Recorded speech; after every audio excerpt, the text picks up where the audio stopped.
What's the creepiest unsolved mystery? Andrew Goston. Smart boy who had a perfect attendance record skips school to go to a train station to buy a one-way ticket to King's Cross in London on his own.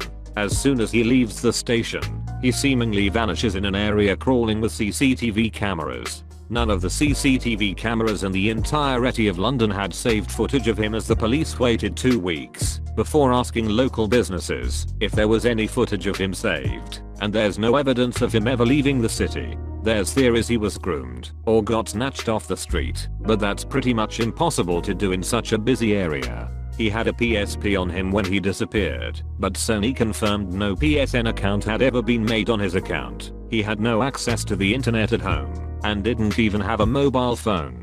Strangely, he left the charger for the PSP at home, suggesting he possibly intended to come back. None of the CCTV cameras in the entirety of London get footage of him, and there's no evidence of him ever leaving the city. Actually, it's worse. The police waited more than 2 weeks before trying to see if any of the local businesses' CCTV had picked him up. Unfortunately, most places don't keep more than 2 weeks worth of footage. Delphi Bridge murders. 2 preteen girls were murdered near a abandoned train bridge in Indiana, 2017.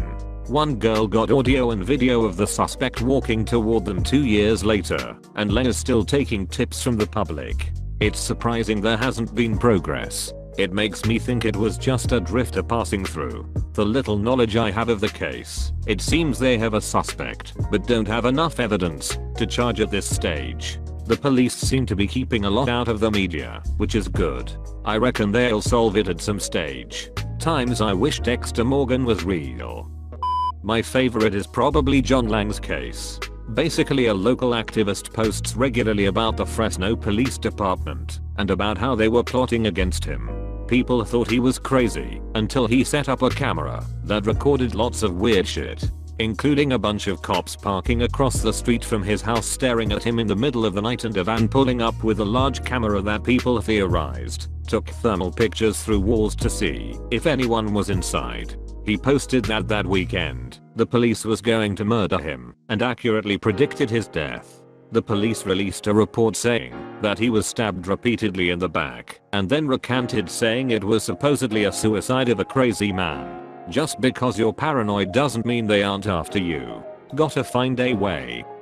Just what happened to MH370? A massive airliner en route from one heavily populated city to another suddenly hangs a hard left before quietly disappearing from radar. No distress signal, no emergency call, just gone. Only one piece of debris ever found, washed up on a beach thousands of miles away. What the hell happened? All the plane crashes that have happened at sea left huge debris fields. Like not just a flap here and pieces there, you can actually see the debris field from satellites. MH370, almost zero trace whatsoever. A common theory is that the pilot did it as a grand form of suicide. That isn't a theory, just speculation with no evidence, based on a book by a convicted fraudster. Most of the authorities have said that there is nothing to support the belief that it was pilot suicide. In the 90s in Northern California, we had some cows get completely mutilated with laser-like cuts, and their sex organs were cut out. Completely unsolved. Everyone says it was aliens. Actually, I think this was mostly media hysteria. The way the animals were found weren't particularly unusual. Maggots tend to eat away at flesh very neatly. Don't really have a source, but I have a vague memory of watching a documentary ages ago. The one where the woman was acting weird in a elevator looking around, and then just kind of disappeared and got found in a water tank on top of the hotel. Can't remember her name, but it's pretty odd. Elisa Lam. I remember listening to a podcast that had a really good explanation. She was seen on camera at the hotel with 2 unidentified individuals. I think it was something about drugs. I'll have to give it a listen again. You're forgetting the most up part. Guests at the hotel started complaining about the tap water having a foul smell. That's when staff took a look in the water cistern on the roof and found poor Elisa Lam's bloated and decaying corpse. Guests at the hotel had been brushing their teeth and washing their bodies in her stinking remains.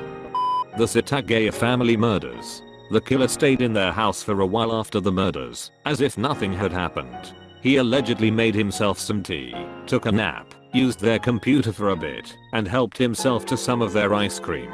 I feel like someone who is that comfortable being in a house with people he just murdered has done it before and will probably continue as long as they are not caught. The house still stands. It's got a tarp over it now, but the crazy thing is that there is a kids playground right next to it in a neighborhood where all the houses are torn down, except the one